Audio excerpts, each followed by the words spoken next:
लगातार प्रदर्शन कर रहे हैं कि 600 से अधिक दिन हो चुके हैं और लद्दाख को स्किल्ड या हाईली स्किल्ड कहा जाए, उनको कहीं ना कहीं उनका वेतन जो है उसमें बढ़ा दी गया। जम्मू कश्मीर एक स्टेट हुआ करती थी पहले, अब लद्दाख को यूटी बना दिया। जम्मू कश्मीर भी यूनियन टेरिटरी है, अगर वहां पे इस तरह के कानून पारित होते तो जम्मू कश्मीर में क्यों नहीं। गुलशन जी आपका शुक्रिया।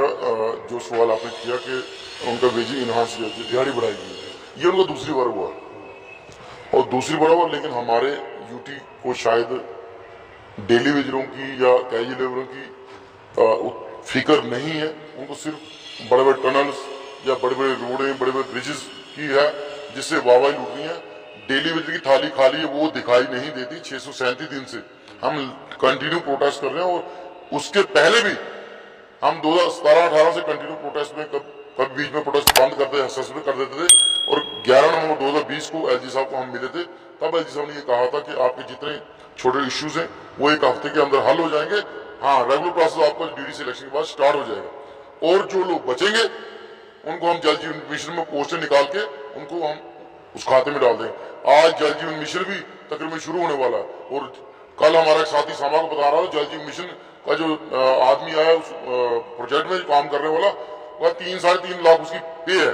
तो वहां पे एक लेडीज ने उठ के पूछा, उसका हस्बैंड पीएचई में डिलीवरी में, कहा जी 9,000 से क्या बनता है। तो वो सज्जन आगे से जवाब क्या देते हैं कि 9,000 बहुत बड़ी पे होती है, वेजेस होती है। केरला में 6,000 मिल रहा है, पता कहाँ कितना मिल रहा है। तो इनकी मेंटेलिटी आप समझिए कि ये बदवा मजदूरी जिंदा रखना चाहते हैं। हम लोगों ने जो अपने प्रण लिया हुआ है, हम SRO 64 जो 94 से पहले हम लोगों को दिया जाता था वो दिया जाए, या वेज इनहांस जो SRO 520 में किया गया था वो ये चीजें क्यों रोकी है। हमने हर एक चेयर से पूछा, चाहे हम चीफ सेक्रेटरी साहब पास गए, शालिनी काबरा साहब के पास गए। देखिए बाकी डिपार्टमेंट में SRO 520 के बेनिफिट दे दिए गए, सिर्फ और सिर्फ पीएचई बचता। वो क्यों बचता है, ये कौन सी साजिश के तहत रोका गया। वो लोग जो SRO 520 में जिनकी वेज इनहांस की, वो किसके रिश्तेदार थे, कौन थे वो लोग। हमारे डिपार्टमेंट डेलिबरेटली क्यों वेज इनहांस क्यों नहीं की जा रही। अगर मेरा कोई साथी 94 से 95 में लगा हुआ है, आज उसकी 40,000 के करीब बननी थी, एक स्लैब बनी थी उसमें 10 साल वाले को इतने, 15 साल वाले को इतने, 20 साल वाले को इतने। जी आपको रोक रहा हूं मैं। देखिए पहले की जो सरकारें थी जो कर गई वो कर गई। 14 के बाद आपको पता है यहाँ इलेक्शन कोई नहीं हुई। भारतीय जनता पार्टी इंडायरेक्टली जो है पावर में है, सेंटर में भी है और जम्मू कश्मीर में भी है, क्योंकि डबल इंजन की सरकार इन्होंने कही थी। अगर डबल इंजन की सरकार इनकी चल रही है तो डबल इंजन की सरकार के माध्यम से आप लोगों का जो खून चूसा जा रहा है, पहले अंग्रेज चूसते थे अब तो ये चूस रहे हैं ना। इंडायरेक्टली ये कहते हैं डबल इंजन सरकार है, हम बहुत कुछ दे रहे हैं, जम्मू कश्मीर की तरक्की हो गई है। उस तरक्की में डेली वेजर क्यों नहीं। गुलशन जी बात ऐसा कि मेरे को लगता है हमारी गुहार आज तक एलजी साहब से रही है और आगे भी एलजी साहब से ही गुहार लगाएंगे, उनसे ही उम्मीद करेंगे। बाकी पॉलिटिकल पार्टियों का सिस्टम आप जानते हो, कोड ऑफ कंडक्ट, हम किसी के लिए ना अच्छा बोलते ना बुरा बोलते। हम सिर्फ अपने साथियों के बढ़ चढ़ के इस लोकतंत्र के त्योहार में हिस्सा लीजिए। खुद अपने माँ बाप, अपने रिश्तेदार, अपने सभी साथियों निकालिए, गांव पड़ोस के सबको निकालिए और जबरदस्त वोटिंग कीजिए। आपका भविष्य किन लोगों के खाते में सुरक्षित है, किन लोगों ने आपके साथ अच्छा किया, किन बुरा किया, ये आप सब जानते हो। हमारी यही अपील रहेगी। हमारी अपील भी एलजी साहब से और दलील भी एलजी साहब से है कि हमारा कसूर बताया जाए।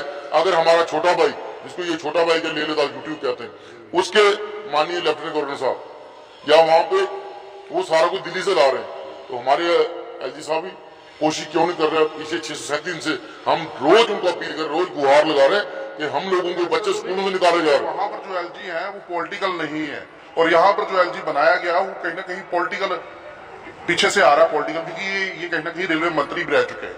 जब जम्मू कश्मीर में इन्होंने पावर रखा तो ऐसा लग रहा है एलजी जो है सबकी बात सुनेगी, लेकिन पॉलिटिकल तरीके से जो आपकी आवाज है वो यही दबाने की बात कर रहे हैं। क्योंकि यहाँ पर रैली हुई, ललकार रैली के बाद मोदी जी यहाँ पर आए, रैली हुई, उस रैली में जिसको सब कुछ पता था एलजी को, उन्होंने कुछ नहीं बताया। देखिए एलजी साहब की बात आप कर रहे हैं, बात उन्होंने हमारी सुनी जैसे बाकी लोगों को सुन रहे, सुन के उस बात को कितना माना वो आप सब जानते हो। एलजी साहब तमाम मीडिया चैनलों पर कहा जो लोग धरना प्रोटेस्ट कर रहे हैं हम इनकी मांगे जल्द हल करने जा रहे हैं। और बड़ी बार ये भी कहा कि पीएचई का डेली वेजर रीढ़ की हड्डी है, लेकिन आज कहीं ना कहीं रीढ़ की हड्डी को तोड़ने का काम किया जाए। जैसे जल जीवन मिशन में ये जल मित्रों का एक नया सिस्टम अडॉप्ट किया जा रहा है। आप बताए पीडीडी को आपने कॉर्पोरेशन में किया, लेकिन पीडीडी का डेली वेजर सबको रेगुलर प्रोसेस में लाया जा रहा है, उनका जो पुराना सिस्टम उसको लाया जाए। पीएचई में ये नए नए प्रोजेक्ट क्यों किए जाते हैं, हम खुद हैरान है। हम आने वाले दिनों में हमारी फाइनेंस सेक्टर से मीटिंग होने वाली है, आज भी हमने सेक्रेटरी में फोन किया था। जीवन मिशन में दिल्ली से लोग पकड़ पकड़ के बाहर से लाए जा रहे हैं। देखिए जिस तरह से उन्होंने कहा 9,000 आपके लिए बहुत ज्यादा है, वो तो 3 लाख कमाएगा, उसको क्या लेना है 9,000 से, क्योंकि वो तो टेंडर करके ठेका करके आया, क्योंकि कहीं ना कहीं उसमें भी इलेक्टोरल बोर्ड में उन्होंने भी फंडिंग की होगी ना उनको। तो देखिए मैं फिर से आपको गुजारिश करूंगा, मैं पॉलिटिकल पार्टी किसी पे भी बयान नहीं दूंगा। हमें सिर्फ और सिर्फ एलजी साहब से उम्मीद है, अगर कोई अधिकारी जज मिशन का ये कहता है कि 9,000 बढ़िया, हम उस बात की निंदा करते हैं। उसने गलत कहा, 9,000 में वो आदमी खुद गुजारा करके दिखाए। आज आप लोगों को ट्रेन कर रहे हो, आज आप जैसे हमने सुना क्लियर नहीं हुआ कि आशा वर्कर आंगनबाड़ी वर्कर के अंदर पीएचई का डिलीवरी काम करेगा, समिति बनेगी, उस समिति में सब लोग काम करेंगे। पीएचई के डेली वेजर या पीएचई के स्टाफ का क्या काम रहेगा वो आज तक क्लियर नहीं है। हम लोगों ने सीधा स्पष्ट ये कहा है, हमारा पेंडिंग, अब गवर्नमेंट ने किसी से कुछ लेना हो विद इंटरेस्ट लिया जाता और उसके घर के बाहर ढोल बजाए जाते हैं, इसने सरकार का या बैंक का लोन लिया हो ये वापस नहीं कर रहा, हम किससे आगे ढोल बजाएं? विपक्षी दल के बड़े नेता राहुल गांधी ने कल एक बयान दिया, उन्होंने कहा कि डेली वेजेस जो है कहीं ना कहीं उनका जो वेजेस है ना वो रोका गया है। उन्होंने सिर्फ आपके लिए नहीं कहा, पूरे देश के लोगों के लिए कहा। ये चीज कहीं ना कहीं भारतीय जनता पार्टी को खटक नहीं रही, अगर देना चाहती है तो दे देना, 2014 के बाद कहा दिया तुमने। देखिए मैं फिर से कहूंगा, हमें यूटी में रहते हैं, यहाँ किसी पॉलिटिकल पार्टी फिलहाल सरकार नहीं है। हमें एलजी साहब से ही गुहार है कि एलजी साहब हमारे जन्म मसले को देखा जाए। पड़ोसी जो यूटी है हमारी, बिल्कुल कल एक स्टेट थी, उन्होंने अगर वेज एनहांस किया, उन्होंने अगर पिछले 3-4 साल में 2 बार वेज एनहांस कर दिया, तो महंगाई आपने की। अगर इस यूटी बनने के बाद परमानेंट एम्प्लॉइज को 27,000 एक बच्चे की एजुकेशन नहीं दिया जाता, आज उस 27 को 30,000 किया गया। 2 बच्चों की एजुकेशन उनको 60,000 मिल रहा, हमें 60 रुपए नहीं मिल रहे। तो हमारा शोषण बरकरार है, बदसूच जारी है। हम इसलिए गुहार लगा रहे हैं, हमारा पिछला पेंडिंग दिया जाए, हमको रेगुलर किया सर्व शिक्षा बोर्ड का। हम कोई बड़ी डिमांड नहीं कर रहे, ना जी सामने कोई नया एसआरओ बनाने, कोई कोर्ट की लिटिगेशन इसमें नहीं है। वेजिंग इनाउंस एसआरओ 520 में किया गया था, वो लोगों को गुमराह करने का एक बहुत बड़ा तरीका है। गुलशन जी उसको पढ़ो, उसमें क्या लिखा हुआ, रेगुलर एंगेजमेंट, वो रेगुलर एंगेजमेंट है। एंगेज हम ऑलरेडी है, रेगुलर हम ऑलरेडी है, रेगुलर एंगेज ऑलरेडी हम है, हमारे तो उसमें वेजिंग इनाउंस थी। सिर्फ उसमें ये बेनिफिट थोड़ा सा था कि लोगों को इंश्योरेंस कवर था, थोड़ा एनपीएस की पेंशन थी, जो आज 60 साल होकर घर जा रहा है उसको कुछ ना कुछ मिल जाता। लेकिन 5 अगस्त 2019 के बाद ये सारी चीजें रोकी गई है और तमाम हमने कोड ऑफ कंडक्ट से पहले तमाम पॉलिटिकल पार्टियों को रिक्वेस्ट की थी, सभी इकट्ठे होकर एलजी साहब के पास जाइए, लेकिन आप वो सिस्टम अपील हम नहीं कर सकते क्योंकि कोड ऑफ कंडक्ट लग चुका है। लेकिन हम अपना हक जायजा कर लेंगे, बदसूर हमारा प्रोटेस्ट कंटिन्यू रहेगा। बहरहाल देखिए और भी व्यक्ति इनसे ही पूछता हूँ, सर आपको भी क्या लग रहा है कि अब तो कोड ऑफ कंडक्ट जो है, मतलब कि जो आशा थी वो आशा की किरण कहीं ना कहीं डूबती हुई नजर आ रही है। देखिए अब बजट के ऊपर इन्होंने, मोदी जी ने एक और शिकूका भारतीय जनता पार्टी ने छोड़ा है, हर महिला को 1,500 रुपया जो है वो देंगे ये, मैं यानी कि रसोई चलाने के लिए। क्या 1,500 से रसोई चल सकती है इसमें? बड़ा बड़ा शुक्रिया आपका। जहां तक ये अभी इलेक्शन का दौर है, तो अभी सभी पार्टी जो है ये अपने मैनिफेस्टो में लोगों को ये जिसको बोलते हैं कि एक लुभाने सपने वो दिखाएंगे, तो हमें उनकी बातों में नहीं आना है। हमारी जो एजिटेशन है ये लगातार चल रही है, तो ये अब खत्म होने वाली नहीं है जब तक हमें हमारा हक नहीं मिलता है। तो दूसरे नंबर पर जहां रही मोदी जी की बात, तो मोदी जी ने तो ये भी बोला कि पूरा देश जो है वो मेरा परिवार है। आपने एक टिप्पणी सुनी होगी, वो कुछ विपक्ष के नेता ने कुछ बोला, तो उन्होंने एक, अब जैसे पिछली बार इलेक्शन में चाय वाले का जिक्र हुआ, तो चाय वाले के वो चल पड़ा उसका कि इन्होंने चाय वाला बोला तो बस उसी के ऊपर वो वोट चल पड़े। अब उन्होंने किसी परिवार के ऊपर टिप्पणी की उनकी, तो अब ये बोलते हैं पूरा देश मेरा परिवार है। लेकिन हम नहीं मानते, क्योंकि हमारा जम्मू कश्मीर का जो 61,000 डेली वेजर है वो क्या इस परिवार में नहीं आता है?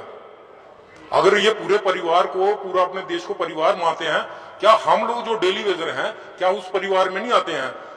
तो अगर हम नहीं आते हैं तो फिर हम नहीं मानते हैं कि ये तो परिवार, हाँ अगर परिवार है तो यहाँ पर जब मोदी जी आए थे तो अपने परिवार का नाम क्यों नहीं लिया? नाम ले लेते। वही तो मैं कह रहा हूँ कि इन लोगों ने हमारे साथ 2014 से लेके 2024 से दूसरी बार इलेक्शन आने वाली है, इन लोगों ने हमें पहली पुरानी सरकारों से भी ज्यादा ठगा। तीसरी बार इलेक्शन आने वाली है। तीसरी बार, तीसरा तो ये है कि इन्होंने हमें, जो पुरानी जो सरकारें थी ना, उनसे भी ज्यादा ठगा।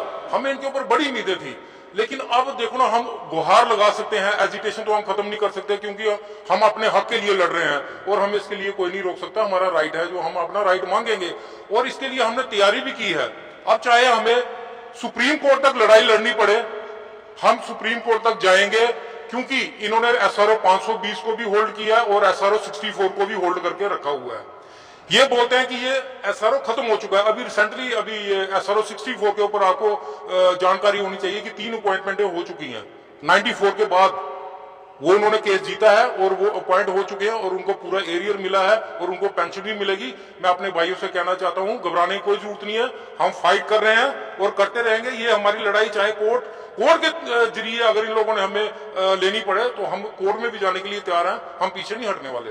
हाँ जी, मैं फिर जाते जाते आपसे एक सवाल पूछूंगा। जिस तरह से आपने ये बताया कि एक व्यक्ति जिसकी लगभग सैलरी 3.5 लाख है, जिसको आपके लोग पूछ रहे हैं कि हमारी सैलरी कब बढ़ेगी या 9,000 का बहुत सैलरी होती है। देखिए 370 के बाद कहीं ना कहीं अब बाहर से आना लोग शुरू हो गए ना, जिनको 3-3, 3.5 लाख सैलरी दी जाएगी। लेकिन हमारे जो अपने लोग हैं जम्मू कश्मीर के, जो लोग जिन्होंने पूरी लाइफ दे दी इस डिपार्टमेंट को, उनकी सैलरी बढ़ाने के लिए ना वक्त है और ना ही कहीं ना कहीं कोशिश की जा रही है। मैं यही कहना चाहता हूँ, जम्मू कश्मीर टोपोग्राफी पूरे देश से अलग है। यहाँ पे PHC का डेली वेजर है, उसी ने आज तक पहाड़ से लेके ग्राउंड तक हर जगह पानी पहुंचाने का और पानी की पाइप बिछाने का काम किया। आज माननीय प्रधानमंत्री जी जो जल जीवन मिशन का उनका एक बड़ा ड्रीम प्रोजेक्ट था, वो ड्रीम प्रोजेक्ट बगैर डेली वेजर के कैसे कामयाब होगा।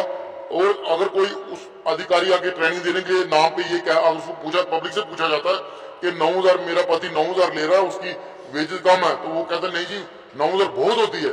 तो अगर वो बहुत है, वो 3-3 लाख पे क्यों ले रहे हैं? वो 9,000 में गुजारा करके दिखाएं। बच्चे की एडमिशन करानी लगभग 20 से 25 हजार रुपया सिर्फ एडमिशन फीस जाएगी। उसके बाद एनुअल चार्जेस आएगा 5200।